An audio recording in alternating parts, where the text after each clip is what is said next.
Hi ಎಲ್ರಿಗೂ. ಬೇಸಿಗೆ ವಿಶೇಷ ಅಡುಗೆ ಸರಣಿಯಲ್ಲಿ ಇದೊಂದು ವಿಶೇಷವಾದ ತಿಂಡಿ.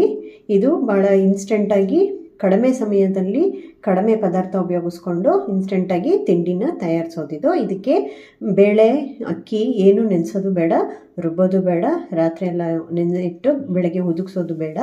ಹಾಗೆಯೇ ಬೇಗ ಇನ್ಸ್ಟೆಂಟಾಗಿ ಹೆಲ್ತಿಯಾಗಿ ಮಾಡ್ಕೊಳ್ಳೋವಂಥ ಬ್ರೇಕ್ಫಾಸ್ಟ್ ರೆಸಿಪಿನ ತಂದಿದ್ದೀನಿ. ಈ ವಿಡಿಯೋದಲ್ಲಿ ನಾವು ಇನ್ಸ್ಟೆಂಟಾಗಿ ಉತ್ತಪ್ಪಂ ಅಂದರೆ ಸೌತೆಕಾಯಿ, ಬೇಸಿಗೆನಲ್ಲಿ ಸೌತೆಕಾಯಿನ ಉಪಯೋಗಿಸ್ಕೊಂಡು ಉತ್ತಪ್ಪ ಮಾಡೋದು ಹೇಗೆ ಅಂತ ತಿಳ್ಕೊಳ್ಳೋಣ. ಮೊದಲಿಗೆ ಇಲ್ಲಿ ನಾನು ಒಂದು ಬಟ್ಲು ಅಕ್ಕಿ ಹಿಟ್ಟು ಅಥವಾ ಅಕ್ಕಿ ರವೆ ತೊಗೊಂಡಿದ್ದೀನಿ, ಇನ್ನೊಂದು ಬಟ್ಲಲ್ಲಿ ಚಿರೋಟಿ ರವೆ, ಇನ್ನೊಂದು ಬಟ್ಲಲ್ಲಿ ಅವಲಕ್ಕಿ ಅಂದರೆ ಮೀಡಿಯಮ್ ಅವಲಕ್ಕಿ ತೊಗೋಬೇಕು. ಹಾಗೆ ಒಂದು ಬಟ್ಲು ಫ್ರೆಶ್ ಮೊಸರನ್ನ ತೊಗೊಂಡಿದ್ದೀನಿ. ಹಾಗೆ ಒಂದು ಬಟ್ಲು ತುರಿದಿಟ್ಕೊಂಡಿರೋ ಸೌತೆಕಾಯಿ ತೊಗೊಂಡಿದ್ದೀನಿ, ಸೌತೆಕಾಯಿ ದಪ್ಪ ತುರಿಯಲ್ಲಿ. ಹಾಗೆ ಸ್ವಲ್ಪ ಇನ್ನೂ ಸೋಡಾ ಬೇಕಾಗುತ್ತೆ, ಅಷ್ಟೇ ಬೇಕಾಗಿರೋದು. ಬೇಗ ಮಾಡ್ಕೋಬೋದು. ಮೊದಲಿಗೆ ನಾನಿಲ್ಲಿ ಅಕ್ಕಿ ರವೆ ಅಂದರೆ ಸಣ್ಣ ರವೆ ಬರುತ್ತಲ್ಲ ಅದಾದರೂ ಸರಿ, ಇಲ್ಲ ಅಕ್ಕಿ ಹಿಟ್ಟಾದರೂ ಒಂದು ಬಟ್ಲು ಹಾಕ್ಕೊಂಡು, ಈಗ ಅದಕ್ಕೆ ನಾನು ಒಂದು ಬಟ್ಲಷ್ಟು ಚಿರೋಟಿ ರವೆನ ಹಾಕ್ಕೊಳ್ತಾ ಇದ್ದೀನಿ. ಅದಕ್ಕೆ ಒಂದು ಬಟ್ಲು ಮೀಡಿಯಮ್ ಅವಲಕ್ಕಿ, ದಪ್ಪ ಅವಲಕ್ಕಿ ಎಲ್ಲ ಇದು ಮೀಡಿಯಮ್ ಅವಲಕ್ಕಿ ಅಂತ ಬರುತ್ತಲ್ಲ ಅದನ್ನು ಹಾಕ್ಕೋಬೇಕು. ಇದಿಷ್ಟನ್ನು ಹಾಕ್ಕೊಂಡು ಡ್ರೈ ಪೌಡರ್ ಮಾಡ್ಕೋಬೇಕು, ನುಣ್ಣಗೆ ಪುಡಿ ಮಾಡ್ಕೋಬೇಕು. ಅಕ್ಕಿ ಹಿಟ್ಟು ಅಥವಾ ಅಕ್ಕಿ ರವೆ ಮತ್ತು ಚಿರೋಟಿ ರವೆ ಮತ್ತು ಅವಲಕ್ಕಿ ಇದಿಷ್ಟನ್ನು ಹಾಕ್ಕೊಂಡು ಪೌಡ್ರ್ ಮಾಡಿಕೊಂಡು, ಈಗ ಒಂದು ಸ್ಪೂನಷ್ಟು ಉಪ್ಪನ್ನು ಸೇರಿಸ್ಕೊಂಡು ಒಂದು ಬಟ್ಲು ಮೊಸರು ನಾವೇನು ತೊಗೊಂಡಿದ್ದೀವಲ್ಲ ಅದನ್ನು ಹಾಕ್ಕೊಳ್ತಾ ಇದ್ದೀನಿ. ಅದಕ್ಕೆ ಈಗ ನಾನು ಆ ಬಟ್ಲಲ್ಲಿರೋಂಥ ಮೊಸರಿಗೆ ಸ್ವಲ್ಪ ನೀರು ಸೇರಿಸಿ ಹಾಕ್ಕೊಂಡು ನುಣ್ಣಕ್ಕೆ ರುಬ್ಕೊಳ್ತೀನಿ. ಇದು ಸ್ಟಾರ್ಟಿಂಗು ಸ್ವಲ್ಪ ಗಟ್ಟಿ ಆಗುತ್ತೆ, ಅಂದರೆ ರುಬ್ಕೊಳ್ಳುವಾಗ ನೀರು ನೋಡ್ಕೊಂಡು ಹಾಕ್ಕೋಬೇಕು. ಅದಕ್ಕೆ ಈಗ ನಾನು ಮತ್ತೆ ಇನ್ನೂ ಸ್ವಲ್ಪ ಅದಕ್ಕೆ ಮೊಸರು ಇತ್ತಲ್ಲ ಅದಕ್ಕೆ ಇನ್ನೂ ಸ್ವಲ್ಪ ನೀರು ಹಾಕಿ ಆ್ಯಡ್ ಮಾಡಿದ್ದೀನಿ. ಅಲ್ಲಿಗೆ 2 ಬಟ್ಲು ಮೊಸರಷ್ಟು, ಆಮೇಲೆ 1 ಬಟ್ಲು ನೀರು ಹಾಕಿ ಚೆನ್ನಾಗಿ ರುಬ್ಕೊಂಡಿದ್ದೀನಿ. ನಿಮಗೆ ನೀರು ಇನ್ನೂ ಸಾಲದು ಬಂತು, ಕಮ್ಮಿ ಆಯಿತು ಅನಿಸಿದ್ರೆ ಇನ್ನೊಂದು ಬಟ್ಲು ನೀರು ಹಾಕ್ಕೊಂಡು ನುಣ್ಣಗೆ ಈ ದೋಸೆ ಹಿಟ್ಟಿನ ಅದಕ್ಕೆ ರುಬ್ಕೋಬೇಕು. ಅಷ್ಟೇ, ನೀರು ನೋಡ್ಕೊಳ್ತಾ ನಿಮಗೆ ಎಷ್ಟು ಬೇಕಾಗುತ್ತೆ ಅಂತ ನೋಡಿಕೊಂಡು ಹಾಕ್ಕೊಂಡು ನುಣ್ಣಗೆ ರುಬ್ಕೋಬೇಕು. ಈ ಹದಕ್ಕೆ ಬರಬೇಕು, ಕನ್ಸಿಸ್ಟೆನ್ಸಿ ಬ್ಯಾಟರ್ ಕನ್ಸಿಸ್ಟೆನ್ಸಿಗೆ ಬರಬೇಕು. ಈಗ ಇನ್ನೂ ಸ್ವಲ್ಪ ಮತ್ತೆ ನೀರು ಗಟ್ಟಿ ಆಯಿತು ಅಂದರೆ ಸ್ವಲ್ಪ ನೀರನ್ನ ಸೇರಿಸ್ಕೋಬೋದು. ತುಂಬ ನೀರಾಗಿ ಮಾಡ್ಕೋಬಾರ್ದು. ಸೇಮ್ ನಾವು ಇಡ್ಲಿ ಹಿಟ್ಟು ಮತ್ತು ದೋಸೆ ಹಿಟ್ಟು ಹೇಗೆ ಮಾಡ್ಕೊಳ್ತೀವಲ್ಲ ಅದೇ ಹದಕ್ಕೆ ಮಾಡ್ಕೋಬೇಕು. ನೋಡಿ, ಇಲ್ಲಿ ಅವಲಕ್ಕಿ ಮತ್ತು ಅಕ್ಕಿ ಹಿಟ್ಟು ಎಲ್ಲ ಹಾಕಿರೋದ್ರಿಂದ, ಚಿರೋಟಿ ರವೆ ಎಲ್ಲ ಹಾಕಿರೋದ್ರಿಂದ ಸ್ವಲ್ಪ ನೀರು ಹಿಡಿಯುತ್ತೆ. ನೀವು ನೋಡಿಕೊಂಡು ಎಕ್ಸ್ಟ್ರಾ ನೀರು ಬೇಕಂದರೆ ಹಾಕ್ಕೋಬೋದು. ಈ ಅದಕ್ಕೆ ತಂದ್ಕೋಬೇಕಷ್ಟೇ ಬ್ಯಾಟರ್ನ. ನೋಡಿ, ಚೆನ್ನಾಗಿ ಕೈ ಆಡಬೇಕು. ರುಬ್ಬುವಾಗ ಮಾತ್ರ ಚೆನ್ನಾಗಿ ನುಣ್ಣಗೆ ರುಬ್ಬಿರ್ಬೇಕು. ಇದನ್ನು 3 ಸೇರಿಸಿ ರುಬ್ಕೊಂಡು ಈ ಥರ ಬ್ಯಾಟರ್ನ ರೆಡಿ ಮಾಡ್ಕೋಬೇಕು. ಈಗ ಇದಕ್ಕೆ ನಾನು 1 ಸ್ಪೂನಷ್ಟು ಇನೋ ಸಾಲ್ಟನ್ನು ಹಾಕ್ಕೊಳ್ತಾ ಇದ್ದೀನಿ, ಇಲ್ಲ ಅಂದರೆ ಅಡುಗೆ ಸೋಡಾನು ಹಾಕ್ಕೋಬೋದು. ಆಮೇಲೆ ಸ್ವಲ್ಪ ನೀರನ್ನು ಹಾಕಿ ಆ ಇನೋನ ಆ್ಯಕ್ಟಿವ್ ಮಾಡಿದ್ದೀನಿ ಅಷ್ಟೇ. ತುಂಬ ಜಾಸ್ತಿ ನೀರು ಹಾಕ್ಕೋಬಾರ್ದು. ನೋಡಿ, ಈ ಅದಕ್ಕೆ ಸೌಟಲ್ಲಿ ಹಿಂಗೆ ಹಾಕಿದ್ರೆ ನೀರು ಥರ ಹಿಂಗೆ ಹಿಟ್ಟು ಹಿಂಗೆ ಉಯ್ಯೋದಕ್ಕೆ ಬರಬೇಕು, ಆ ಥರ ಅಷ್ಟೇ. ತುಂಬ ತೆಳ್ಳಗೆ ಮಾಡ್ಕೋಬಾರ್ದು. ನಾವಿಲ್ಲಿ ಉತ್ತಪ್ಪ ಮಾಡ್ತಾ ಇರೋದು, ಹಾಗಾಗಿ ಈ ಅದಕ್ಕೆ ಮಾಡಿಕೊಂಡು ಹಂಚು ಕಾದ ಮೇಲೆ ಮೀಡಿಯಮ್ ಟು ಹೈ ಫ್ಲೇಮಲ್ಲಿ ಇರಬೇಕು. ಹಂಚು ಚೆನ್ನಾಗಿ ಕಾದ್ಮೇಲೆ ಈ ಸ್ವಲ್ಪ ಎಣ್ಣೆ ಹಚ್ಚಿ ಅದಕ್ಕೆ ನಾವು 2 ಸೌಟು ಈ ಹಿಟ್ಟನ್ನು ಹಾಕ್ಕೋಬೇಕು. ಈ ಹಿಟ್ಟನ್ನು ನಾವು ಸ್ಪ್ರೆಡ್ ಮಾಡೋದು ಬೇಕಿಲ್ಲ. ಉತ್ತಪ್ಪಂ ಅಂದರೆ ಹಾಗೆಯೇ ಹಾಕ್ಬಿಟ್ಟು 2 ಸೌಟು ಹಿಟ್ಟನ್ನು ಹಾಕಿ ಹಾಗೆ ಬಿಡಬೇಕು. ಮೀಡಿಯಮ್ ಫ್ಲೇಮಲ್ಲಿ ಇಟ್ಟಿರಬೇಕು. ಆವಾಗ ನಾವು ಇಲ್ಲಿಗೆ ಸಣ್ಣದಾಗಿ ಹೆಚ್ಚಿಟ್ಟಿರೋಂಥ ಹಸಿರು ಮೆಣಸಿಕಾಯಿ, ನಾನು ಇಲ್ಲಿ ಕೆಂಪು ಮೆಣಸಿಕಾಯಿ ಬರುತ್ತಲ್ಲ ಸಣ್ಣದಾಗಿ ಹೆಚ್ಚಿ ರೌಂಡ್ಗೆ ಹೆಚ್ಚಾಕಿದ್ದೀನಿ. ನೋಡೋದಕ್ಕೂ ತುಂಬ ಚೆನ್ನಾಗಿ ಕಾಣುತ್ತೆ ಅಂತ ಅಂದ್ಬಿಟ್ಟು ಅಷ್ಟೇ. ಆಮೇಲೆ ನಾನು ಲಾಸ್ಟಲ್ಲಿ ಇನ್ನೇನು ಬೇಯ್ತಾ ಇದೆ ಅಂತಂದಾಗ ಸ್ವಲ್ಪ ಉರಿನ ಕಮ್ಮಿ ಮಾಡಿಬಿಟ್ಟು ಸ್ಟವ್ನ ಈಗ ಸೌತೆಕಾಯಿ ದಪ್ಪ ತುರಿ ತುರ್ಕೊಂಡಿದ್ದೀವಲ್ಲ ಅದನ್ನು ಎಲ್ಲ ಕಡೆ ಸ್ಪ್ರೆಡ್ ಮಾಡಿಬಿಟ್ಟು ಆಮೇಲೆ 1 ಸ್ಪೂನಷ್ಟು ಎಣ್ಣೆ ಹಾಕಿ ಮೀಡಿಯಮ್ ಫ್ಲೇಮಲ್ಲಿ ಲಿಡ್ನ ಮುಚ್ಚಿಬಿಟ್ಟು ಬೇಯಿಸ್ಕೊಳ್ತೀನಿ. ಒಂದು 2 ನಿಮಿಷ ಆದಮೇಲೆ ಲಿಡ್ಡನ್ನು ತೆಗೆದು ಈಗ ನಾವು ಅದನ್ನು ದೋಸೆನ ಉಲ್ಟಾ ಮಾಡಾಕೋಣ. ಇದು ಭಾಳ ಬೇಗನೆ ಆಗುತ್ತೆ, ತುಂಬ ಟೈಮ್ ತಗೊಳ್ಳಲ್ಲ.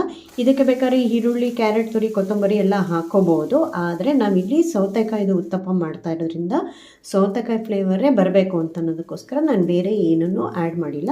ಅದೆಲ್ಲ ಹಾಕ್ಬಿಟ್ರೆ ಫುಲ್ ವೆಜಿಟೇಬಲ್ ಉತ್ತಪ್ಪ ಮಾಡಿಬಿಡುತ್ತೆ. ಇದು ಬರೀ ಸೌತೆಕಾಯಿ ಉಪಯೋಗಿಸಿ ಮಾಡಬೇಕು. ಸೌತೆಕಾಯಿ ಫ್ಲೇವರೇ ಬೇಕಾಗಿರೋದ್ರಿಂದ ಬರೀ ಸೌತೆಕಾಯಿ ಮತ್ತು ಮೆಣಸಿನ್ಕಾಯಿನ ಹಾಕಿ ಮಾಡ್ತಾಯಿದ್ದೀನಿ. ನೋಡಿ, ದೋಸೆ ಎಷ್ಟು ಚೆನ್ನಾಗಿ ಬಂದಿದೆ. 2 ನಿಮಿಷ ತಿರುಗಿಸಿ ಹಾಕಿದ್ಮೇಲೆ ಇನ್ನೊಂದು 2 ನಿಮಿಷ ಬೇಯಿಸ್ಬಿಟ್ಟು ತೆಗೆದ್ರೆ ಚೆನ್ನಾಗಿ ಬರುತ್ತೆ. ಇದು ಉತ್ತಪ್ಪಂ ಹೀಗೇ ಸಾಫ್ಟಾಗಿ ಫ್ಲಫಿಯಾಗಿ ಬರುತ್ತೆ. ನೋಡಿ ಎಷ್ಟು ಚೆನ್ನಾಗಿ ಬಂದಿದೆ ಅಂತ. ಈಗ 2ನೇ ದೋಸೆನ ಹಾಕ್ಕೊಳ್ತಾ ಇದ್ದೀನಿ. ಹಂಚು ಚೆನ್ನಾಗಿ ಕಾದಿರಬೇಕು. ಕಾದ್ಮೇಲೆ 2 ಸೌಟು ಹಿಟ್ಟನ್ನು ಹಾಕಿ ಎಲ್ಲೂ ಸ್ಪ್ರೆಡ್ ಮಾಡ್ದಲ್ಲೇ ಈಗ ಒಂದೆರಡು ಮೆಣಸಿನ್ಕಾಯಿನ ನಾನು ಹಾಕ್ತೀನಿ. ನೀವು ಮೆಣಸಿನ್ಕಾಯಿ ಬೇಡ ಮಕ್ಕಳಿಗೆಲ್ಲ ಕಷ್ಟ ಆಗುತ್ತೆ ಅನ್ನೋದಾದರೆ ರುಬ್ಬುವಾಗಲೇ ಮೆಣಸಿನ್ಕಾಯಿ ಒಂದೆರಡು ಖಾರಕ್ಕೆ ರುಬ್ಕೋಬೋದು. ಇದು ಅಟ್ರಾಕ್ಟಿವ್ ಆಗಿ ಕಾಣುತ್ತೆ ಅಂತ ಅಷ್ಟೇ ಹಾಕಿದ್ದೀನಿ.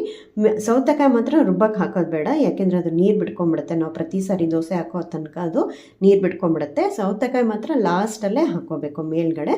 ಆಮೇಲೆ ಉತ್ತಪ್ಪಂ ಫೀಲ್ ಕೊಡಬೇಕು ಅಂತಂದರೆ ಸೌತೆಕಾಯಿ ತುರಿ ಮೇಲೆ ಹಾಕಬೇಕು. ಈಗ ಸೌತೆಕಾಯಿ ತುರಿ ಎಲ್ಲ ಚೆನ್ನಾಗಿ ಹಾಕ್ಕೊಂಡ್ಮೇಲೆ ಲಿಡ್ನ ಮುಚ್ಚಿಟ್ಟು ನಾನು ಬೇಯಿಸ್ಕೊಂಡಿದ್ದೀನಿ. 1 ಸ್ಪೂನ್ ಎಣ್ಣೆ ಹಾಕಿದ್ರೆ ಸಾಕು. ಈಗ 2 ನಿಮಿಷ ಬೆಂದಾದಮೇಲೆ ತಿರುಗಿಸಿ ಹಾಕ್ಕೋಬೇಕು. 2 ಕಡೆನೂ ಚೆನ್ನಾಗಿ ಬೇಯಬೇಕು. ನೋಡಿ ಕಲರು ಎಷ್ಟು ಚೆನ್ನಾಗಿ ಬಂದಿದೆ.